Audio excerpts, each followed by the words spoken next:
Ini berkaitan daripada sholat sunnah rawatib. Rawatib maknanya terikat.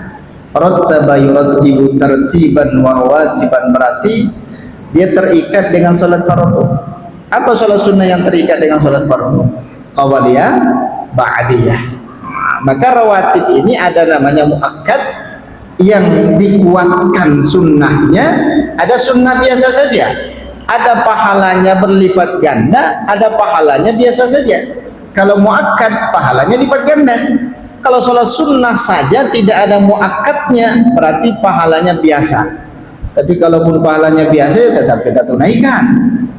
Nah, ini ada dua hadis. Yang pertama Ibnu Umar, dan yang kedua adalah Aisyah radhiyallahu anha. Apa kata Aisyah? Man shalla 10 raka'atin fir rawatibi banallahu lahu baitan fil jannah. Barang siapa yang menunaikan 10 rakaat sunnah rawatib muakkad, maka Allah membangun untuknya sebuah rumah. Rumah di dalam surga lebih mewah dibandingkan istana di dalam dunia. Walaupun bahasanya yang dipakai oleh Nabi untuk menyebutkan hadis itu rumah, jangan pula kita pikir rumah tipe 36 di dunia. Oh, rumah tipe 36. Berarti rumahnya yang disebutkan di dalam surga itu jauh lebih istimewa dibandingkan istana. Istana siapa? Istana presiden. Tidak ada apa-apanya istana presiden dibandingkan rumah itu. Dikarenakan apa? Kita menunaikan 10 rakaat. Mana yang 10 rakaat yang muakkad dalam riwayat Aisyah? Pada Ibnu Umar sinta asarah. Sinta asarah itu kan, sintana itu berarti 12. Ini perbedaannya. Ada yang mengatakan 10, ada yang mengatakan 12. Raka'ataini qabla subhi, 2 rakaat sebelum subuh, 2 rakaat sebelum zuhur, 2 rakaat setelah zuhur, 2 rakaat setelah maghrib, 2 rakaat setelah isya, 10 rakaat.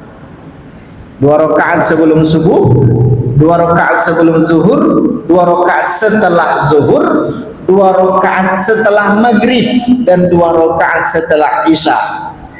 Berarti 10. Nah, kalau Ibnu Umar menambahkan 12 rakaat, berarti sebelum zuhur itu 4 rakaat. 2 rakaat salam, 2 rakaat salam. Itu yang muakkadnya. Yang ghairu muakkadnya mana? Yang ghairu muakkadnya itu 2 rakaat setelah zuhur, berarti 4 rakaat dia. 2 rakaat sebelum asar, 2 rakaat sebelum isya. Kalau 2 rakaat sebelum maghrib, sudah ada yang muakkad, sudah ada yang biasa, ada yang di luar daripada kebiasaan. Maka apa kata Nabi? Raka'ataini qabla salatil maghribi salasa marratin. Nabi mengulang 3 kali.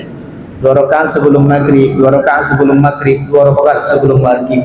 Liman syaa ayyaqadahu. Bagi siapa yang mau menunaikan 2 rakaat itu saja. Kalau tidak mau ya sudah. Intinya liman sa'a itu kita kita translate ke kondisi ataupun ke bahasa kita. Ketika masjid itu menyediakan waktu untuk qabliyah maghrib, sholatlah. Itu maknanya. Tapi ketika masjid itu tidak menyediakan qabliyah maghrib, maka jangan sholat. Itu makna lain daripada makna hadis yang disampaikan oleh Rasulullah sallallahu alaihi wasallam. Muncul soalan, bagaimana halnya dengan sholat sunnah ba'diyah asar? Bagaimana halnya dengan sholat sunnah ba'diyah subuh? Ba'diyah asar itu tidak pernah ataupun bisa dibilang jarang yang ada namanya ba'diyah asar. Nah, ada 2 hadis. Ini kita sebutkan hadis daripada Rasulullah sallallahu alaihi wasallam menyampaikan bahwasanya pernah Nabi kedatangan tamu dari Bani Abdul Qais. Bani berarti Abdul Qais ini masih non muslim. Mereka datang setelah sholat asar, setelah sholat zuhur. Banyak jumlahnya, rombongan. Mereka sudah beriktikad untuk masuk Islam, menghadap kepada Nabi untuk disyahadatkan setelah sholat zuhur. Setelah selesai sholat zuhur, maka apa kata sahabat? Ya Rasulullah, ada tamu kita, calon daripada saudara kita. Siapa dia? Dari Bani Abdul Qais. Berapa jumlahnya? Banyak.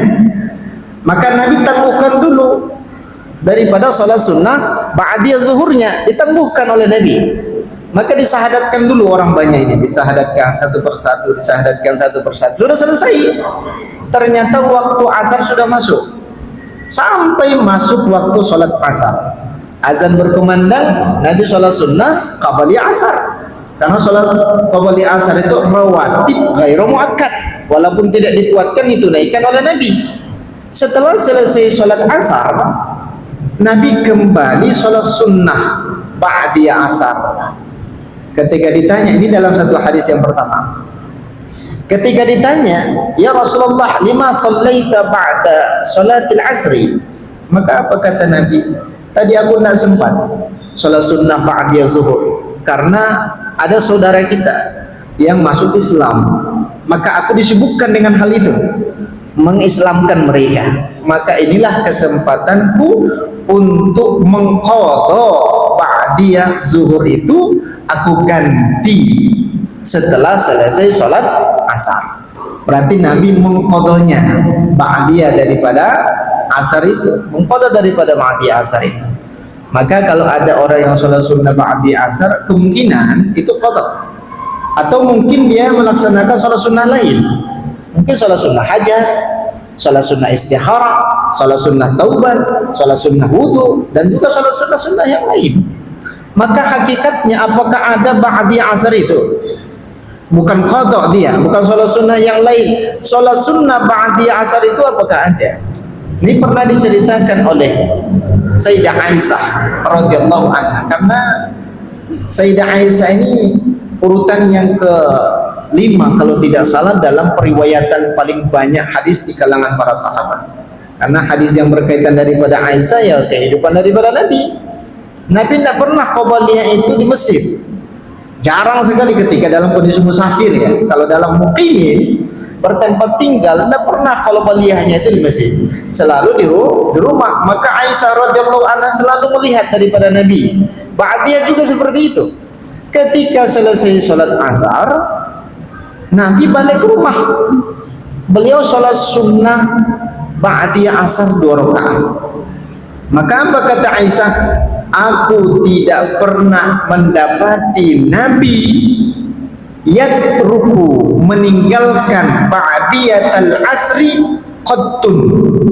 Aku lihat betul, tidak pernah melihat daripada Rasulullah meninggalkan ba'diyah asar 2 rakaat sama sekali. Bukan berarti tidak pernah ya, tapi selama Nabi ya berjatah di rumah daripada Aisyah radhiyallahu anha, Nabi selalu sholat sunnah ba'diyah itu.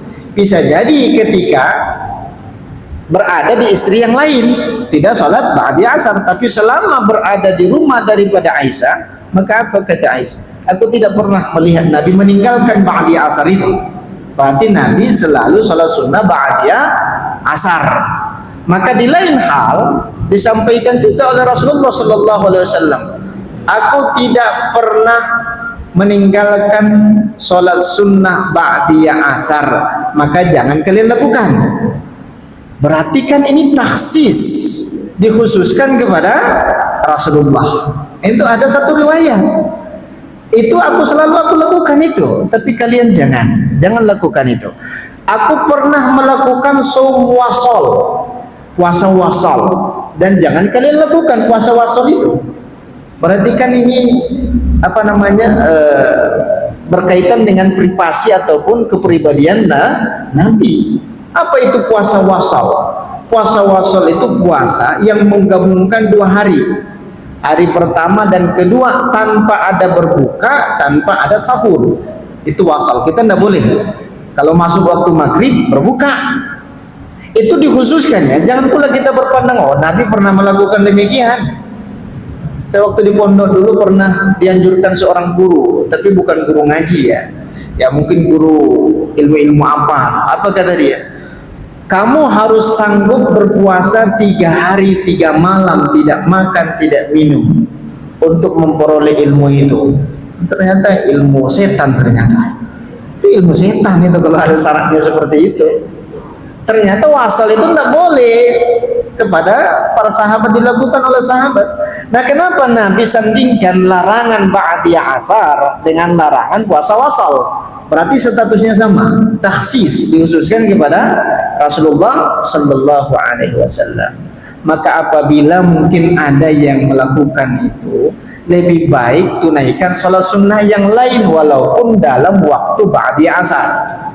Sholat apa itu? Ya sholat sunnah hajat. Sholat sunnah hajat itu tanpa batas, Pak. 2 rakaat selesai bangkit lagi, 2 rakaat selesai bangkit lagi. Itu lebih baik dibandingkan kita sholat sunnah ba'diyah asar. Walaupun ada orang-orang tertentu yang melakukan demikian. Kenapa mungkin mereka lakukan demikian? Mungkin ada alasan tertentu, Pak. Saya kurang puas ketika tidak melakukan sholat sunnah itu. Nah, ini kan level keimanannya sudah luar biasa. Tapi lebih afdal kalau dalam larangan itu, lebih baik kita mencari sholat sunnah yang lain, ditunaikan setelah sholat asar. Begitu juga dengan ba'da subuh. Ba'da subuh itu qadha, itu sholat sunnah qadha yang tidak sempat ditunaikan sebelum subuhnya karena iqamah keburu dikumandangkan oleh Bilal, kita sampai ke masjid, setelah salam baru qadha, Pak. Jangan pula kita anggap itu ba'diyah subuh. Nah, tidak ada. Yang ada adalah qadha qabliyah subuh apabila kita tidak sempat menunaikan daripada sholat itu. Berarti boleh diqadha. Qabliyah subuh boleh diqadha, ba'diyah zuhur boleh diqadha. Maka kesimpulan 2 hadis ini, seluruh sholat sunnah rawatib yang notabenanya muakkad maka boleh untuk diqadha. Bukan hanya sholat fardu saja yang boleh diqadha, sholat sunnah juga. Nah, tadi mungkin ba'diyah maghrib ibu tidak sempat sholatnya, maka boleh diqadha nanti ketika selesai sholat isya. Ya, kita ba'diyah isya, kemudian ba'diyah subuh, berarti qadhaan. Niatnya seperti apa? Kalau masyhur di Indonesia niatnya usolli sunnatan ba'diyatal maghribi qadhaan lillahi ta'ala, kami ditunaikan setelah isya. Tapi wallahu a'lam bishawab, karena waktu isya sudah masuk, kita tutup alhamdulillahirabbil alamin dan doa kafaratul majlis. Subhanakallahumma wa bihamdik asyhadu an la ilaha illa anta astaghfiruka wa atubu ilaik. Wassalamualaikum warahmatullahi wabarakatuh.